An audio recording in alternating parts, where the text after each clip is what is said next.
Bonjour les amis, ça fait un moment que je n'ai pas tourné de vidéo, c'était juste le silence. Le silence où il n'y a rien à dire. Car en vérité, il n'y a pas de disciple et il n'y a pas de maître.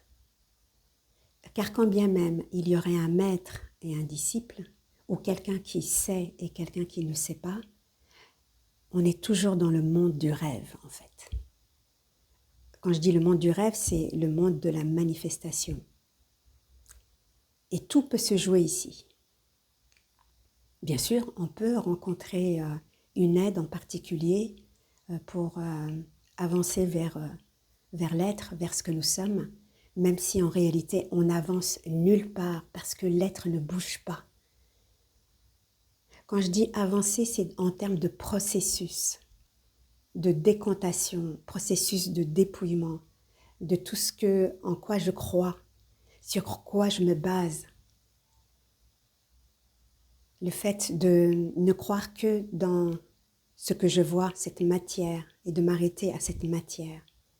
Effectivement, quand j'ai les yeux fixés sur la matière, je ne peux que constater la matière et agir à partir de la matière, craindre la matière, manipuler la matière, la déjouer, la contourner, etc. Mais quand petit à petit, il y a une sorte de dépouillement, comme un retrait de la matière, mais ça ne veut pas dire pour autant qu'on ne participe plus au jeu. De toute façon, on ne peut pas sortir du jeu. On ne peut pas sortir de ce rêve, de la manifestation. Donc, à partir du moment où il y a un retrait, un dépouillement, comme une sorte de séparation, il peut y avoir au départ une étape de séparation, de dissociation, mais pas dans le sens où je rejette la forme, je rejette le corps, je rejette la vie, les êtres humains. C'est un contresens. Ça voudrait dire que je suis en train de me rejeter moi-même, puisque je suis la vie, en fait. La vie, c'est cela que nous sommes, c'est le sans forme, c'est cet écran, dans lequel tout est permis, tout, même l'interdiction de croire que nous sommes le sans forme.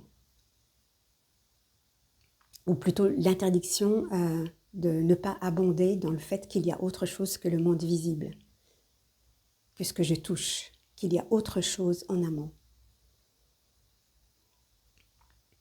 Il peut y avoir aussi cette forme d'interdiction, comme bien souvent chez certains peut-être, en tout cas moi je l'ai vécu, où on peut nous inculquer qu'il y aurait un Dieu, qu'il y aurait quelque chose, et puis nous, enfants, on pourrait se sentir pas très en sécurité, pas très en phase avec ce qui se dit, parce qu'on n'en fait pas l'expérience, et on peut le rejeter, on peut s'en éloigner.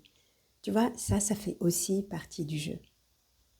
Et c'est drôle, parce que la vie joue à tout un tas de choses. Pour elle, il n'y a pas de bien et de mal. Dans le monde des humains, bien sûr, ça existe. Si quelqu'un vole, tue, etc., il peut évidemment subir une arrestation, un traitement, un jugement. Ça, c'est le monde phénoménal. On pourrait voir ça comme un super jeu de réalité, voilà, où tout est orchestré, réfléchi. D'ailleurs, le monde, c'est une convention. On a convenu de se comporter d'une certaine manière, on a convenu d'agir d'une certaine manière, on a convenu de ce que c'est que la famille, de ce que c'est que la loyauté, la justice, l'entraide. Tout ça, c'est travaillé dans le jeu, mais ça provient de ce que nous sommes en amont, la vie. Sauf que ici, ça va être cristallisé, figé, arrêté. Le monde de la forme d'un seul coup, au lieu d'être un mystère, un pur mystère, puisque c'est le sans forme qu'il y a là-dedans, on le rigidifie. On prend la forme pour ce que c'est, pour ce que le nom indique. Par exemple, le mot Dieu. Tac, on l'a enfermé et c'est foutu. C'est foutu. Alors qu'en réalité, le mot ne fait que pointer. Et puis aussi pour qu'on puisse jouer ensemble, pour qu'on puisse communiquer, parler, communier. Mais à partir du moment où le monde de la forme, on l'a figé, cristallisé, alors ça devient dur. Et c'est là d'où vient aussi la souffrance. Alors que quand on laisse la forme être ouverte à sa dimension réelle, c'est-à-dire c'est l'inconnu en fait. Ça paraît avoir une forme, une formation, mais qu'est-ce que je sais réellement de cette formation? Quand je vois un enfant, il y a le mot enfant, c'est un mot générique, mais qu'est-ce que c'est un enfant? Quand je vois un chat, voilà, c'est un mot générique, mais qu'est-ce que c'est un chat? Un arbre, c'est pareil, un travail, c'est pareil. Ou même une situation donnée, on l'a tellement figé qu'on ne peut pas voir son déploiement, sa réalité, ce qu'elle peut nous montrer en fait. Donc plus on se détend, et la détente, c'est vraiment le point fort, la détente. C'est parce qu'il y a une détente que je peux ensuite me propulser, que la vie peut circuler, que le fluide peut être ressenti. Mais s'il y a une contraction, alors forcément tout est dur, tout est difficile, ça demande de l'effort, tu vois. Et il n'y a pas de mal à ça non plus, avoir la contraction, parce que le propre de ce que nous sommes peut aussi faire des focus et se contracter, comme un appareil photo. On fait un focus sur un élément en particulier, mais on peut aussi défocaliser. Et la défocalisation, en vérité, c'est la détente. Regarde même le geste de faire ça. Et ça, même ça, tu pourrais le faire, tu vois, en mouvement. Parce qu'en faisant ce mouvement-là, d'un seul coup, il y a quelque chose aussi qui s'ouvre en toi. En tout cas, tu permets à ce que autre chose puisse être. Ce que nous sommes, ce qu'on appelle l'être. Une fois, j'avais fait une vidéo, je disais, c'est juste cette sensation, tu sais, où quand tu fais c'est ça l'être. C'est tranquille. Ça ne veut rien, ça ne fait rien, ça n'attend rien, ça ne juge pas et ça ne parle pas. C'est en fait presque tout l'opposé de la manifestation. C'est pour ça qu'en réalité, la manifestation, rien n'est Dieu en vérité. Tout est Dieu et en même temps, ce n'est pas Dieu.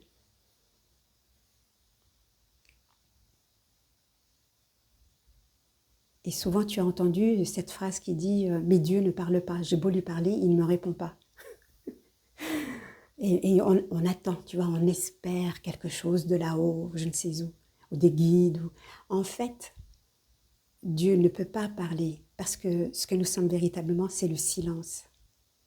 Et le silence, par contre, il s'exprime à travers la forme. Donc, ici, tout ton environnement, c'est un symbole. Et il te parle, ton environnement te parle. Il te dit quelque chose.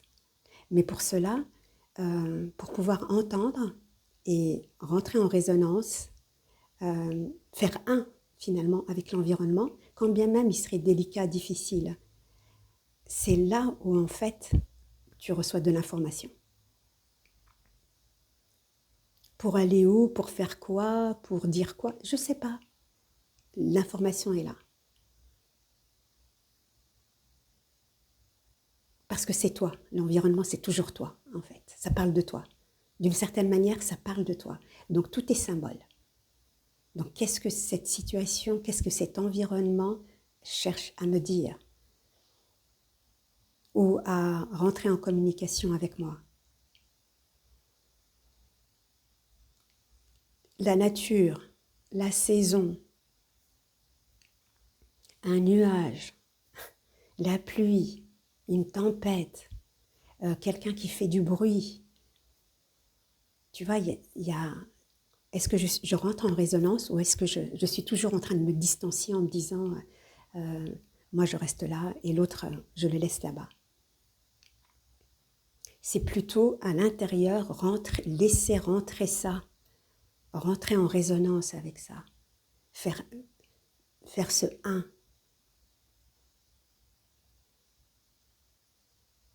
Car c'est ça l'être. L'être, c'est comme une page d'écran, page blanche, où tout apparaît, sans que je fasse le moindre effort. Le matin, quand tu te lèves, tu n'as pas fait le moindre effort pour que tes paupières s'ouvrent, pour sentir le cœur battre, la respiration avoir lieu, tu vois. C'est le miracle. Et tu arrives sur une planète. Tu es sur une planète. Ça, on l'oublie en fait. Tu es sur une planète où il y a de la vie, où il y a un ciel bleu, ou gris, peu importe, où il y a un soleil, t'imagines? Tu as un soleil. C'est hallucinant. Et puis parfois, il y a de la pluie qui tombe, puis des fois, c'est de la neige. Non mais, c'est de s'ouvrir en fait à la vie, tout simplement. Donc, c'est s'ouvrir à soi. Et en étant là, en fait, petit à petit, l'être que tu es se reconnaît. Il n'y a pas un effort à faire. Personne ne t'amènera vers l'être. Personne. On pourra pointer. Parce que c'est quelque chose qui est déjà là, tu vois, avant tout ça, avant. Et qui permet à ce que ça apparaisse pour la joie. Juste pour la joie. Pour lui, en fait. Et s'il y a de la peur, là, j'ai vu plusieurs personnes avec ça, n'essaie pas de la fuir, en fait. Ou même des sentiments désagréables. Tu vois, on entend souvent dire être avec ce qui est, c'est-à-dire l'environnement, mais c'est aussi avec ce qui se passe à l'intérieur de toi. Ne le fuis pas. Tu te lèves le matin, tu trembles. Moi, il y a quelques jours, je me suis levée et ça tremblait. Ah, tiens, qu'est-ce que c'est? Tu vois, au lieu de le fuir, de vouloir faire autre chose vite, vite, prendre sa douche pour... Non, je le laisse. Et ça n'enlève pas la joie qui est déjà là, en fait. La joie de l'être, elle est là, elle permet tout. Donc peut-être que c'est le corps qui est en train de faire un processus quelque part, tout simplement. Et moi, je ne l'empêche pas. Je ne m'immisce pas dans les affaires du corps. Le corps sait ce qu'il a à faire. Et notamment la peur.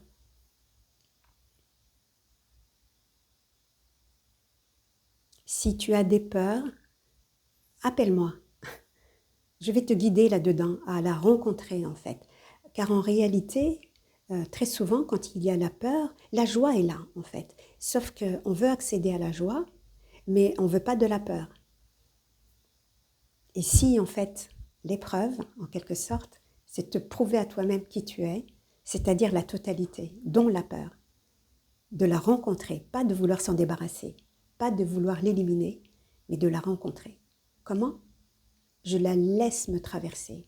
Je ne fais pas de pas de côté pour l'éviter. Je la laisse être. Je deviens la peur. Et elle peut rester ici pour l'éternité. Alors là, tu vois, tu pousses le bouchon un peu plus loin pour vraiment dire, ok, elle peut être là tout le temps. Et laisse-toi être envahi par ça. Peut-être que ça peut durer 1 heure, peut-être que ça peut rester un bon moment dans le corps. N'essaie pas de régler ça. Ce n'est pas ton affaire, le temps que ça dure. Ce n'est pas ton affaire. Tu laisses le corps être le corps.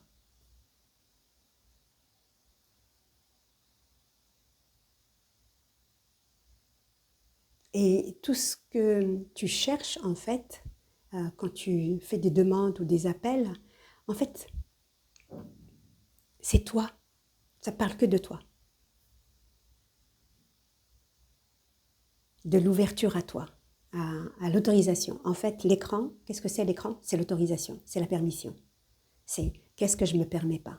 Qu'est-ce que je ne m'autorise pas?